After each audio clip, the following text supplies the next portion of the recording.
Hello everyone, my name is Sandip Bhattacharya and I am a member of the computational spintronics group in CRANN. The title of my talk is going to be Quest for High Density Memory Storage, and the title of my thesis is Spin Transport Through Organic Semiconductors. So presently it's really nice to own one of these devices, devices like an iPod, iPhone. I myself am a proud owner of an iPod Nano. So when we think of these devices, what comes into mind is that they store remarkably large amount of information in a very small space. For example, this stores 16 gigs of information. So high density data storage. However, the second thing what is a requirement of these devices is that they must be cheap, they must be economical, they must be affordable to the large mass of population. So there's a lot of research in academia and industry based on investigating new materials for high density memory storage. And one such class of materials is organic polymers, and that is what I do. That is what my research is based on.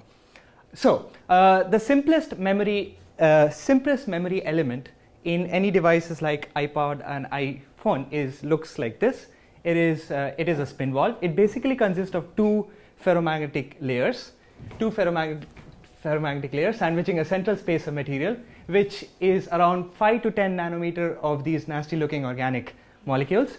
So how this works is that it is connected to an external battery and electrons flow through it, and the resistances which the electrons face while traveling through the device depends on the direction of magnetization of the two layers. So if they are parallel to one another, the electrons face very little resistance, they are happy. If they are anti-parallel, they face a lot of resistance, hence they are sad. So the two different resistance states of the device corresponds to two different logic states of the device, which is used for storing information, zeros or ones.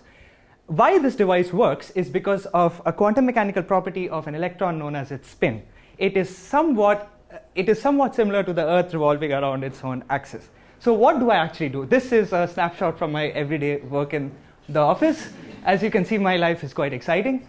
Now, what do I do is that I am a computational physicist. So I model a system in hand, which is how effectively electrons travel through an organic material.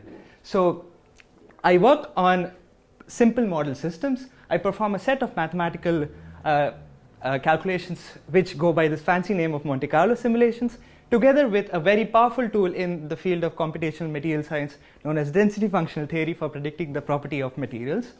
And the mission of my PhD is to come up with an ideal organic polymer material which would revolutionize the field of high density memory storage, so that devices like these would be able to store much more information, and devices like these would be much more smaller, and they will be like affordable to general mass of the population.